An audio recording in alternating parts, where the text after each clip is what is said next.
what was that? A silent visitor from another star, seen only for a brief moment in October 2017. Astronomers were stunned.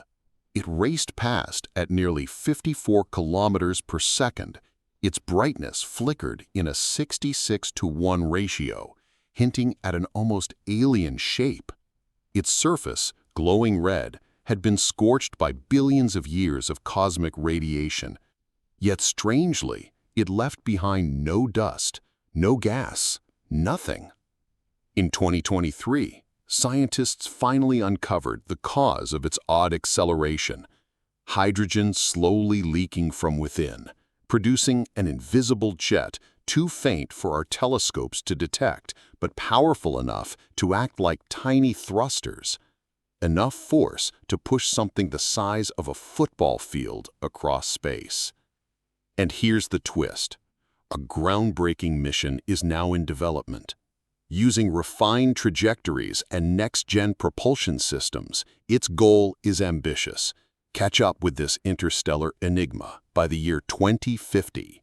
The launch? Set for the late 2020s. The stage is set: an astronomical mystery and humanity's bold response. But first, to make sure everyone's on the same page, let's take it back to how it all began. In 2017, an object unlike anything seen before flew through the inner solar system. It was first observed on October 19, 2017, by the Pan-STARRS-1 telescope in Hawaii. Initially, it was designated as Comet C 2017 U1. However, it didn't have the typical fuzzy coma or tail. A few days later, it was reclassified as asteroid A207 U1. Finally realizing it was on a hyperbolic trajectory escaping the Sun, scientists created a new category: Oumuamua, the first interstellar object ever observed in our solar system. The name Oumuamua comes from the Hawaiian language and means a messenger from afar arriving first, a reference to the telescope's location and the object's status as a cosmic scout. From the very beginning, Oumuamua was bizarre. It was fast, on a hyperbolic trajectory, indicating it came from beyond our solar system and wasn't gravitationally bound to the Sun. At its closest approach, it was within Mercury's orbit, moving at around 54 miles per second before the Sun's gravity slingshotted it back outward. Telescopes around the world raced to observe it during the few weeks it remained visible. They found that as Oumuamua tumbled, its brightness changed dramatically, suggesting an extremely elongated or flattened shape. Early estimates suggested it could be up to 440 yards long with a 10-to-1 aspect ratio, like a space cigar. Later, light curve analysis hinted it might actually be more disk-like, with pancake-like proportions of 6 to 6.1. Either way, it didn't resemble any known asteroid or comet. It was also relatively small, only a few hundred feet across, and dark red, likely due to millions of years of exposure to cosmic rays weathering its surface. Importantly, Oumuamua showed no signs of typical cometary gas or dust. According to astronomer Karen Meach, even under deep observation as it passed the Sun, there was not even a hint of dust around it. But to everyone's surprise, its trajectory couldn't be explained by gravity alone. It had a slight non-gravitational acceleration as it left, as if something gently pushed it from behind. Normally, a push like this would be due to gas release from a comet, but no such gas was detected. This paradox of acceleration with no visible engine puzzled scientists. Was there something being emitted that we just couldn't see? Or was this not a natural object at all? Popular media speculated that Oumuamua might even be disguised alien spacecraft. However, the scientific community leaned toward natural explanations. Even though none seemed to quite fit at first, we were faced with an interstellar mystery fading into the dark. And so, in 2020, to solve the mystery of the phantom acceleration, two scientists proposed a bold hypothesis. Darrell Seligman and Gregory Lauthling suggested that Oumuamua could be made of an extremely unusual material, molecular hydrogen ice. According to their theory, the object could have formed as a kind of hydrogen iceberg in the extreme cold of a giant molecular cloud. When it approached the sun, solar radiation began to sublimate the H2 ice, turning it directly from solid to gas, even at very low temperatures. This smooth gas release could act like a network of tiny thrusters across the object's surface, providing the observed acceleration without producing a visible jet. Since pure hydrogen gas is essentially invisible because it doesn't form a bright tail or produce detectable spectral lines in the optical or infrared ranges, the object could behave like a comet while appearing as an asteroid. This hypothesis neatly explained two mysteries at once: the lack of a coma and the non-gravitational acceleration. The hydrogen ice hypothesis also offered insight into Oumuamua's shape and origin. Seligman and Lauthling noted that constant mass due to hydrogen sublimation could erode the body and could extend its proportions over time. They also pointed out that hydrogen ice could only form in extremely cold, dense regions, such as the cores of dark molecular clouds at temperatures around 3 Kelvin, or close to absolute zero.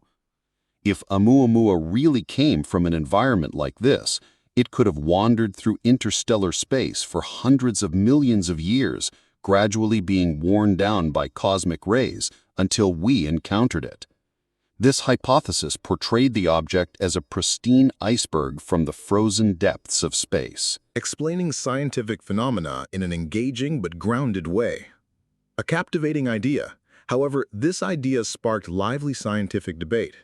Later in 2020, Thing Yang and A.V. Loeb published a critique questioning the feasibility of hydrogen icebergs surviving such a journey. Their analysis revealed several critical problems. First, interstellar starlight alone would gradually heat and destroy a hydrogen-based object over time. They calculated that an object of such size would completely evaporate in less than 10 million years due to starlight within the galaxy. In contrast, the kinematics of Oumuamua suggest that it may be around 100 million years old or more, far longer than a hydrogen iceberg could survive in space. Additionally, when passing through the dense clouds or nebula it likely originated from, collisions with gas and dust would accelerate the evaporation of hydrogen ice even further. Perhaps the most compelling argument from Hong and Loeb was that the formation of a large chunk of solid hydrogen in the first place is extremely unlikely, since any embryonic grains of hydrogen ice would likely have been heated and dispersed before they could merge into a macroscopic iceberg. In short, the critique concluded that a pure hydrogen iceberg would not have survived long enough to reach us. It would have melted away like a cosmic snowflake long before entering our solar system. This scientific back and forth was a vivid example of the scientific method in action, hypothesis and rebuttal steadily inching closer to the truth. But if it wasn't a hydrogen iceberg, then what was this object? After several years of reflection, a new explanation emerged in 2023 that many experts found compelling. Chemist Jennifer Bergner and returning collaborator Darrell Seligman proposed that Oumuamua wasn't composed of exotic hydrogen ice at all, but was more likely a typical water ice-rich body. In essence, a comet-like fragment that had undergone an unusual transformation during its billions of years in space. The idea is that as this icy object traveled through interstellar space, it was constantly bombarded by cosmic rays, high-energy particles capable of penetrating deep into the ice. In lab experiments, when water ice is irradiated, part of it can chemically break down. This energy input results in the formation of molecular hydrogen within the ice. The hydrogen becomes trapped, frozen in tiny pockets inside the amorphous water ice matrix. Over millions of years, the object could have accumulated a significant reservoir of embedded hydrogen within its body. Fast forward to 2017. Oumuamua enters our inner solar system for the first time heading toward the sun. It heats up, but only moderately. The surface never becomes hot enough to significantly melt the water ice, and no water vapor was detected. However, this mild warming was sufficient to anneal the ice. In other words, restructure its lattice and release the trapped hydrogen gas from its pores. This slow, steady hydrogen release could have produced gentle thrust. Bergner and Sigmund calculated that the release of just tens to hundreds of grams of hydrogen per second, distributed across the surface, would be enough to cause the observed acceleration. And since hydrogen is extremely light and inert, it would escape without any bright glow or reflection. No visible coma, no dust cloud. In fact, any dust particles mixed in would remain trapped in the ice, so you'd get thrust without the typical dusty tail of a comet. It's a very elegant solution. Ordinary water ice plus cosmic rays equals trapped hydrogen. Add a bit of solar warmth, and you have hydrogen propulsion. This model doesn't require fine-tuned conditions or exotic compositions beyond what we already know. It also matches the known properties of the object. A reddish surface, consistent with the cometary body weathered by cosmic exposure, the lack of observed gases, the small size, and the measured level of acceleration. In the end, Bergner and Seligman argue that Oumuamua was likely very comet-like. It just spent long enough in the state of interstellar deep freeze to develop this hydrogen charge in its icy core. When touched by sunlight, it behaved like a disguised comet. This explanation gained popularity because it fits the puzzle without invoking alien technology or ultra-rare materials. It's an elegant and surprisingly simple explanation for a very strange behavior. After all the drama and speculation, the answer to what was this might simply be a particular comet fragment that reminded us not to judge a book by its cover. While we debated the question of what it's made of, another mystery remained. From what distant shores did this interstellar traveler begin its journey? We only have rough estimates of its origin, but researchers have proposed some plausible scenarios. In 2018, astronomers attempted to trace its path backward and concluded that the object had likely been wandering the galaxy for a long time, possibly hundreds of millions of years before chance brought it near our Sun. It came from the direction of the constellation Lyra, near the star Vega. Although Vega wasn't in that same position when the object would have passed nearby, the journey was so long, even the stars themselves had shifted during its voyage. As for how Oumuamua left its original stellar system, scientists suggest powerful gravitational dynamics played a role. Explaining scientific phenomena in an engaging but grounded way. The leading idea is that the object was planetary shrapnel, a byproduct of the chaos of planet formation in young systems. Forming planets and smaller bodies jostle for position. Close encounters with gas giants can sling the smaller objects out at high speeds. Our own solar system likely ejected trillions of comet-like bodies to form the Oort cloud, thanks to the gravitational influence of Jupiter and the other gas giants. Similarly, Oumuamua may have been expelled from its natal planetary disk by one or more rogue gas giants acting like gravitational slingshots. There's even a possibility it came from a binary star system. Some studies suggest such systems may be particularly efficient at ejecting objects during their early turbulent stages. Another intriguing idea is that the object could be a fragment of a larger body, perhaps chipped off during a collision. For example, one theory suggests it could be a piece of Pluto-like exoplanet made of nitrogen ice shattered by an impact. Incidentally, that was another attempt to explain the mysterious acceleration via nitrogen sublimation, though that model has its own challenges and is considered less likely than the hydrogen release scenario. Regardless, these origin theories support a broader picture. Interstellar objects are probably common byproducts of planetary formation.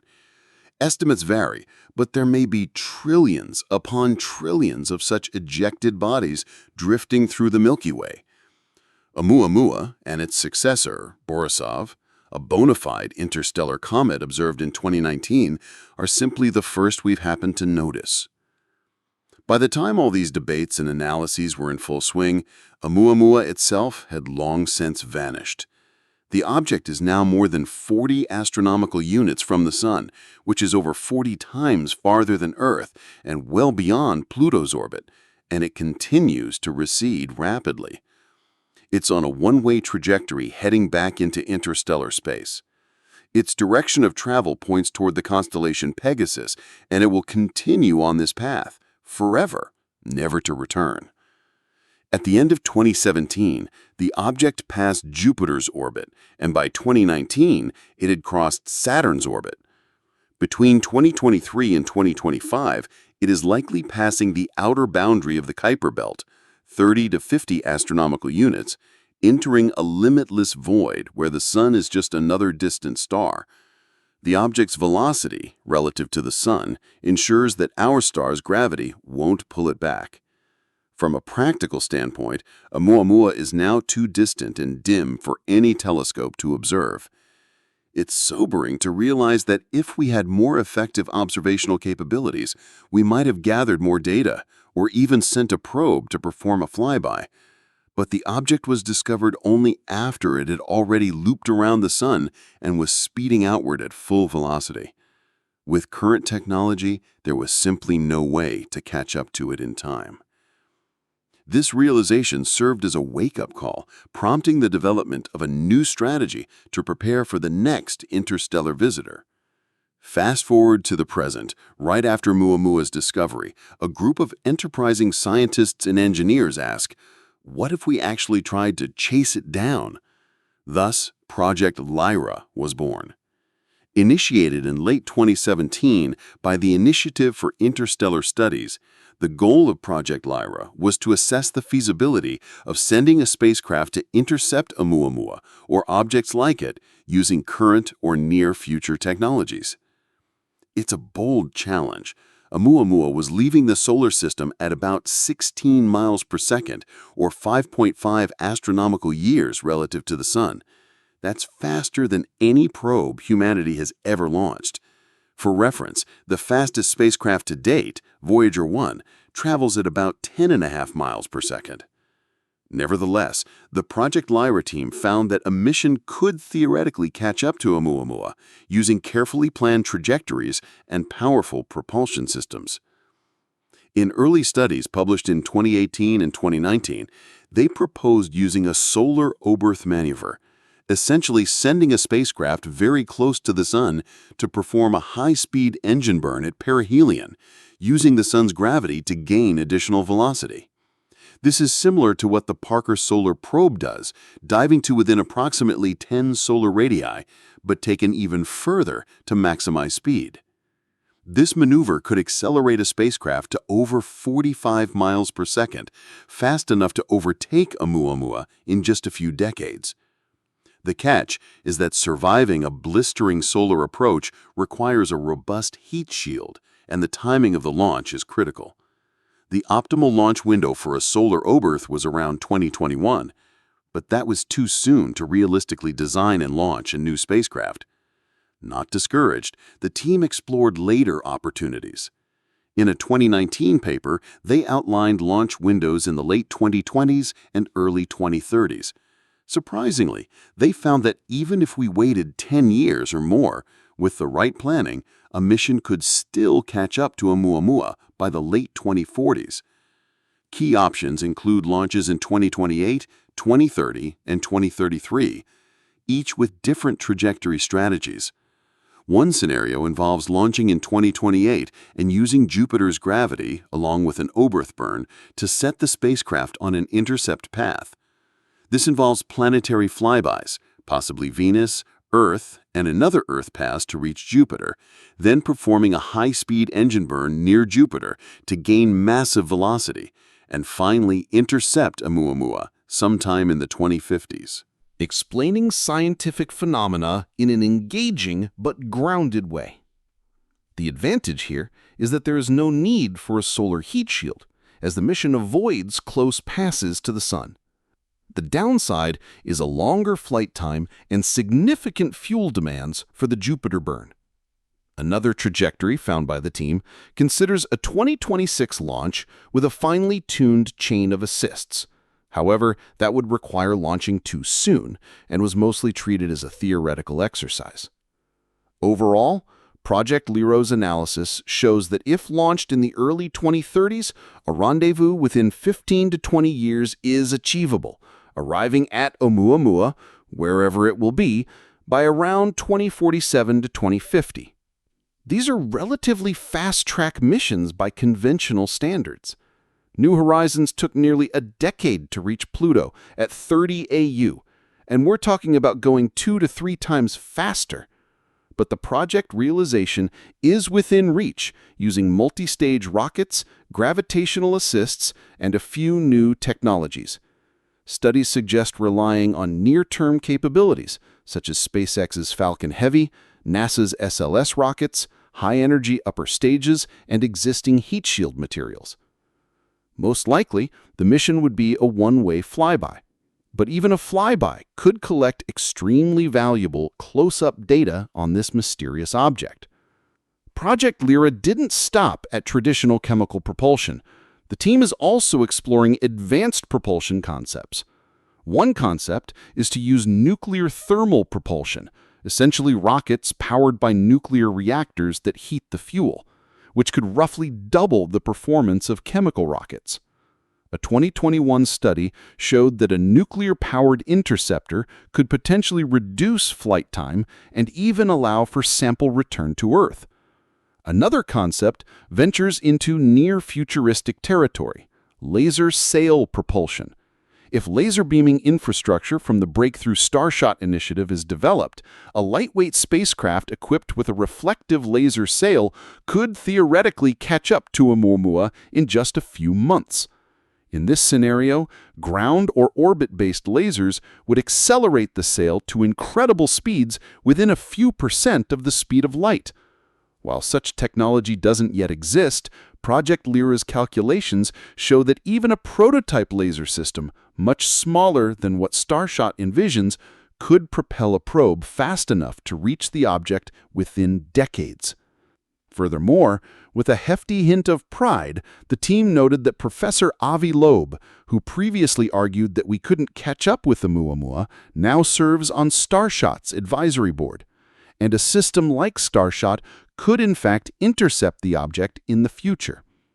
Although no space agency has not yet greenlit an interstellar interception mission, the foundation's been laid.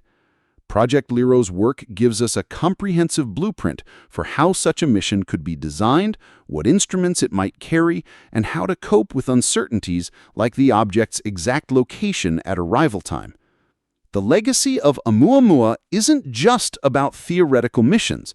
It also spurred the development of real infrastructure to catch the next interstellar messenger, possibly while it's still on approach. Over the next few years, several projects and observatories will be launched to improve our readiness. First and foremost, the Vera C. Rubin Observatory in Chile is expected to become fully operational by the end of 2025, revolutionizing our ability to detect transient objects in the sky. Rubin will repeatedly scan the entire visible sky, detecting faint moving dots that could be new asteroids, comets, or something more exotic. Simulations show that Rubin could detect many interstellar objects, possibly about one per year, or even dozens per year if smaller ones are included. According to some projections, under optimal conditions, Rubin could find up to 70 interstellar objects per year. Even a more conservative estimate of one per year would be a massive improvement over the current record of 2 in 6 years. Most importantly, Rubin would give us early warning. That means we could perform targeted observations or even launch rapid response missions. What's more, in 2029, the European Space Agency will launch a mission called Comet Interceptor. This mission is unique. It'll be launched without a specific target in mind. Instead, the spacecraft will wait in a stable location, likely the Sun-Earth L2 point about 1 million miles from Earth, and remain on standby.